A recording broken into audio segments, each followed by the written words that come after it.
When chu tun lai ha an soi war mai ram hul dam doi tra zun thlum te bi pisang kalna cancer luna pumna ti te atam khop maya tin reng dam doin top mai kel ba an ti kha when chu hei ka zong dona mo an oma kan zun sak do ni a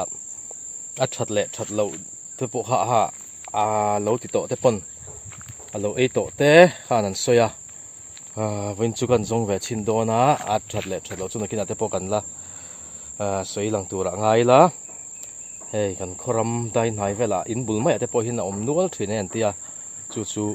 kan zong ve do na ni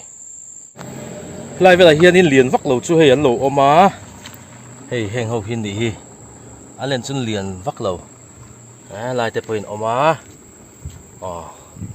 athen chuan an na hin silfai an ei ngal mai a athen chuan an chuma a tuite an ina adam doi a tangkai na a tak chu atam khop mai kalna cancer te chuan luna pum thalo zun thlum bi pisang ti te a tam tin reng dam doi kan soyang deuh khan ani deuh top mai hela hi lo om nial mai heng hi kan langa la chinang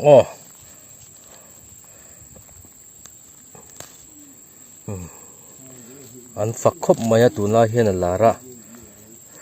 thatura nga yang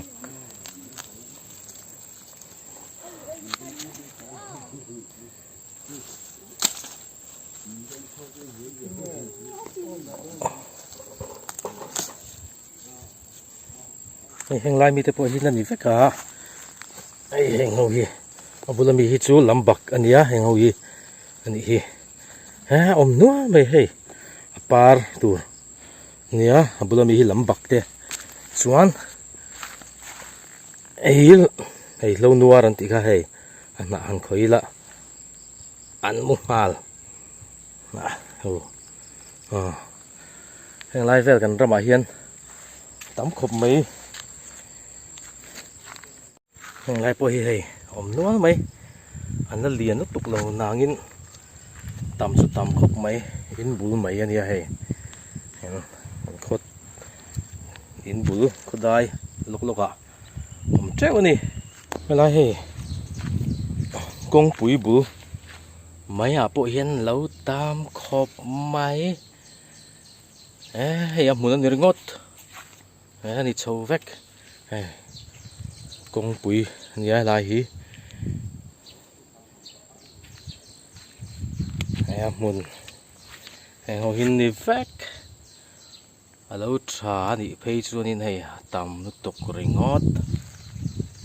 an fak khop mai tun lai chu om na lai hi kong lai tu lai ni hei lai hian nia kong an lai do na kong lai hian ati chevek do na au yom don ang reng khop mai dam doi thatak ani phei chuan in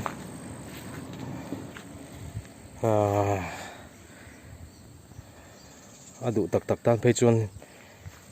heng te hi mun danga han chin son la ka han chin son te po fu vio mai thei ni